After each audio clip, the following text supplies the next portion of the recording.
Muli pong nag-cruise ang landas ni Pangulong Bongbong Marcos at dating Vice President Leni Robredo.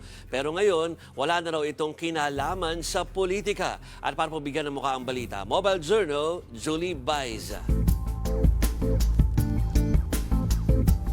Muling nagharap sina Pangulong Bongbong Marcos at former Vice President Leni Robredo. Pero sa pagkakataong ito, hindi bilang magkatunggali sa politika. Si Robredo kasi ang sumalubong kay PBBM sa inaugurasyon ng bagong Sorsogon Sports Arena. Unang beses na nakita sila mula noong eleksyon.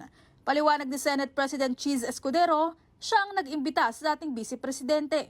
Invite namin si VP Leni para maging bahagi ng kasanggihan festivities at gayon din sa mga anak ko para salubungin bilang Bicolana dito sa Bicol Region si Pangulong Marcos sa kanyang pagbisita dito sa lalawigan ng Sorsogon. Sabi ni Atty. Barry Gutierrez, tagapagsalita ni Robredo, ibinabalik lamang ng dating pangalawang Pangulo ang suporta kay Escudero na nagsisilbing host ng event. Sumusuporta raw kasi si Escudero sa Naga. Kasamang sumalubong ni Robredo kay PBBM sa Bicol si dating Senador Bam Aquino.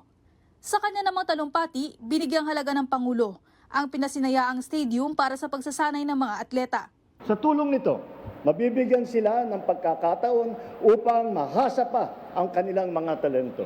Harinawa ay maidagdag pa natin sila sa hanay ng ating Olympian at atletang Pinoy. Malaki raw ang maitutulong nito para dumami ang mga kabataan at kababayang nagbibigay ng parangal sa bansa.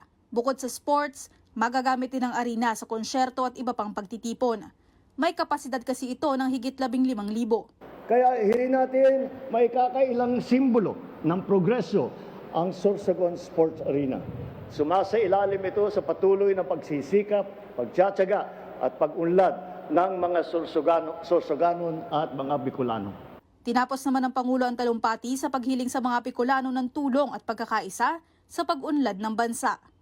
Mobile Journal, Julie Baiza po, hatid ang mukha ng balita.